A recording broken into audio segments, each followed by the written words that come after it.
क्या मतलब ये क्या चाह रहे हैं, क्या प्लानिंग क्या है, मुझे बताएं ये कुछ। 22 तो पीटीआई के भी है ना। हाँ, सेनेटर्स, तो वो तो नहीं आएंगे साथ। उनको मिला लें तो सिंपल मेजॉरिटी इनके पास हो जाएगी। देखिए बात ये है कि अच्छा, before we come on this thing, मुझे पहले ये बताएं कि ये जो नंबर्स गेम की बात कर रहे हैं ना, इसमें कि पहले उन्होंने 1,92,000 लिए थे, इन्होंने 1,12 लिए थे, अभी बढ़ कैसे गया? क्योंकि इलेक्शन कमीशन भी कह रहा है कि टर्नओवर कम रहा, टर्नआउट कम रहा, तो फिर उसके बावजूद इतने वोट कैसे पड़ गए? और इनको क्यों, किस बुनियाद पे अवाम ने मुस्तरद किया? देखिए पहली तो बात यह है कि 42% एक अच्छा टर्नआउट है फॉर अ बाय इलेक्शन। ठीक है, बाय इलेक्शंस के अंदर कम होता है टर्नआउट, काफ़ी सिग्निफिकेंटली कम होता है। जो नंबर्स चेंज हुए हैं वो तो देखें बड़े क्लियर है ना, कि अगर जो बहुत सारा वोट जो इनको पहले पड़ा था वो कन्वर्ट हो गया पीएमएलएन का। ये जो हमेशा इसी तरह ही होते हैं ना, जब आप हारते हैं तो आपका वोट कहीं और चला जाता है, यहाँ जब आप जीतते हैं तो आपका वोट कहीं से आ जाता है, इसी तरह आपकी कन्वर्जन हो जाती है बेसिकली।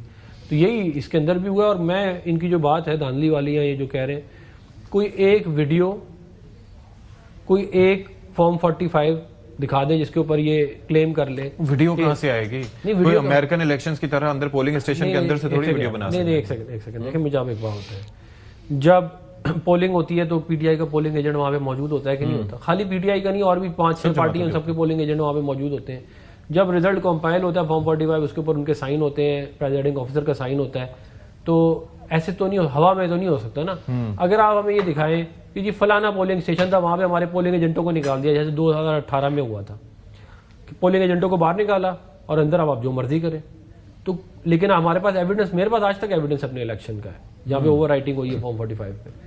तो वो कोई एविडेंस अगर है तो आप दिखाएं, अदरवाइज तो फिर तो देखें बात ये है कि आप हार जाएंगे तो आप मानेंगे नहीं, जब आप जीत जाएंगे तो आप। लेकिन मेरा एक सवाल ये था कि किस बुनियाद पे आपको लगता है कि इनका बजाय, क्योंकि ये कहते हैं कि हमारी जमात बहुत पॉपुलर है, केपी में इनकी हुकूमत है, तो किस बुनियाद पर ये वोट कम हुए इनके? देखिए सबसे जो इनका बड़ी कमजोरी है ना, वो ये है कि ये इन्होंने खुद अज्यूम कर लिया कि ये 80% मकबूल है। सबसे बड़ी, हालांकि हमें फायदा है इस बात का, ये देखिए अगर आपको मुखालिफ गलत एजम्पशंस करता है तो आपको फायदा होता है उसका। इनकी ये पहली अजम्पशन ही गलत थी। फिर दूसरी अजम्पशन ये है कि जी खैर पख्तूनख्वा और पूरे पाकिस्तान के अवाम सिर्फ ये चाहते हैं कि इमरान खान साहब को बाहर निकाला जाए, जैसे मर्जी हालात को खराब करके या लड़के। ये दूसरी अजम्पशन इनकी गलत थी। तीसरी अजम्पशन इनकी ये है कि ये पब्लिक पोल्स की बुनियाद पे शायद जो अवाम इनके सामने राय का इजहार करते हैं, शायद इस बुनियाद पे। उसकी वजह ये है कि देखें बात इनकी भी, अब न्याजी साहब जब अपना पार्लियामेंट में जाएंगे तो पीटीआई वालों के साथ होंगे, जब शाम को किसी को दावत देंगे तो ज्यादातर पीटीआई वाले होंगे, फैमिली वालों से मिलेंगे वो भी पीटीआई वाले होंगे। आप इनसे भी मिला करें। नहीं, मुझसे मिलते हैं, नहीं मुझसे हमारी मैं इनके घर भी गया हूँ, ऐसी बात नहीं है, मैं इनके घर भी गया हूँ, मेरी इनसे बड़ी अच्छी दोस्ती है। बात ये है कि आपका बनता इमेज ये है ना कि 80% लोग जो मिलता है कहता है पीटीआई। इंप्रेशन, रियलिटी तो ये नहीं होती ना। रियलिटी तो उसकी वो बहुत मुख्तलिफ होती है। अब बात ये है कि देखें पाकिस्तान के लोगों ने एक बात वाज़ेह तौर पे कह दी है कि वो ये चाहते हैं कि आप उनके मसाइल हल करें। जैसे चीफ मिनिस्टर मरीम नवाज शरीफ साहिबा कर रही हैं, आप उनके रोजगार के मसाइल, उनके बिजली के मसाइल, आप उनके जो फार्मर्स हैं उनके मसाइल, जो स्कूल जा रहे हैं बच्चे उनके मसाइल, स्टूडेंट्स के इंफ्रास्ट्रक्चर, ये वो चाहते हैं। और ये इसमें कोई बुराई नहीं है, यही चाहना चाहिए ना उनको। आप ये वो देखें ना, हर इंसान ये चाहेगा कि मेरे बच्चों के हालात बेहतर हो, मेरे मुल्क के हालात, मेरे सूबे के हालात बेहतर हो। उसके ऊपर क्योंकि इनका फोकस नहीं है और ये अज्यूम कर लेते हैं कि ये बहुत पॉपुलर है, उसकी वजह से हमें ये हुआ। ये मुझे एक तो पहले ये बताइएगा कि किस बुनियाद पे, जो एक्सप्लेनेशन उन्होंने दी है कि उस बुनियाद पे आपका वोट कम हुआ है, do you agree with that? और दूसरा ये कि ये जो as far as the working on the ground is concern, आपको नहीं लगता कि सिर्फ इस एक नारे की बुनियाद पे आप अगले इलेक्शन में उस तरीके से नहीं जा पाएंगे? Because you have to deliver in KP, it's your government, लेकिन जो आपके हामी हैं और जो इनके नाकिद हैं वो भी मरियम नवाज साहिबा की कमिटमेंट, उनकी कारकर्दगी और उनकी डेडिकेशन पे कहते हैं कि नहीं ये काम है कि she is working very hard. अच्छा, जो आप मरीम नवाज वाली बात करें वो तो डिडक्शन आप लाहौर के हद तक कर रहे होते तो एक डिफरेंट बात है। हम बात कर रहे हैं स्पेसिफिकली हरीपुर की। देखिए हरीपुर में क्या फैक्टर है कि एक बंदा है लीडर ऑफ द ऑपोजिशन जिसको डीसीट कराया गया, किस तरह थ्रू वर्डिक्ट ऑफ कोर्ट कराया गया और जिस मैनर में कराया गया वो सबको पता। और उन्होंने कहा कि सीट घर से ना निकले, नहीं, और वो फिर चले, इन्फ्लुएंस करके उन्होंने कहा किसी वो और को आप ना चले मिले। डीमेरिट में एक चीज डाल दें, मगर प्लस पॉइंट उमर अयूब साहब का क्या था कि एक बंदे से सीट छीनी गई है, ये एक बयानिए के लिए एक बड़ी अच्छी बात मौजूद थी। साथ ही साथ देखें, एक नेचुरली एक बाय इलेक्शन है, बाय इलेक्शन में वोटर टर्नआउट कम होता है, रिड्यूस होता है, जिसमें हम ऑलरेडी पहले बात कर रहे हैं।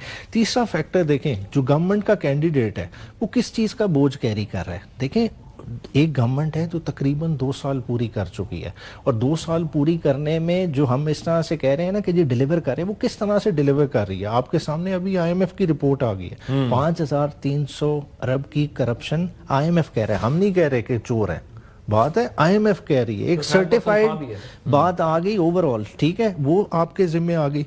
फिर ये कह उससे रहे हैं, हमने पहले उनको कहा था कि इस तरह से थोड़ा सा कारगिल की जांच हो। उसके अलावा जनवरी में उसके अलावा देखें, शुगर स्कैंडल अभी गुजरा, वो मामलात अपनी जगह मौजूद, ठीक है। फिर आप बार बार जो हम जिसकी बात कर रहे हैं, देखें मैंडेट आज भी डिस्प्यूटेड, कॉमनवेल्थ की रिपोर्ट, ये सारे फैक्टर्स हैं जो इनके अगेंस्ट जाते थे, और लोग उन चीज़ों को एवेल्युएट कर रहे हैं, वेटेज दे रहे हैं।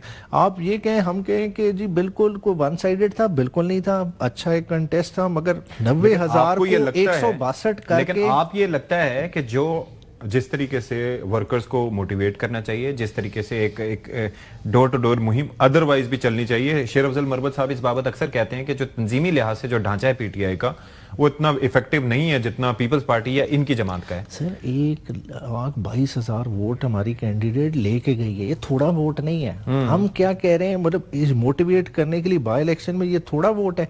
या तो कहते हैं ना कि जी उमर अयूब की एहलिया जो है ना 50,000 वोट लिए होते, फिर तो समझ आती थी कि जी वोटर टर्नआउट नहीं कर सके, लोगों को मोबिलाइज नहीं कर। हम क्या रहे हैं कि आपका 160 नहीं है, आपका 90,000 है, आपका फिगर को ब्लो अप कर दिया गया, 90 से 162 पे ले गए, मतलब 70,000 वोट किधर से पैदा कर ली है, यही तो मतलब है। पहले 12 लिए थे तो एक कम नहीं है, ये एक देखिए रिड्यूस होना था ना, बाय इलेक्शन है नेचुरली। देखिए हमारा अगर 192 से 122 पे आ गया है, अगर हम तो ये नहीं कह रहे कि हमारा 180 है, मैं कह रहा हूँ हमारा फिगर नहीं होगा, लोगों का परसेप्शन या लोगों का एक वो चेंज हो जाता है ना। ये हम इससे पहले बाबर नवाज 2-2 लाख इससे वोट लेते रहे इधर, इससे पहले उमर अयूब साहब और वोट भी बहुत वोट। अच्छा, ये मैं एक बात आपकी थोड़ी नाजिब वो बताना चाहूंगा कि ये जो हल्का है ना पर्टिकुलर हरिपुर का, ये इधर वोट बहुत ज्यादा पड़ते हैं। इसकी आप पिछले उठा के पिछले 6 इलेक्शनों को देख लें आप, उसमें आपको समझ में आ जाएगा, क्योंकि ये पॉलिटिकली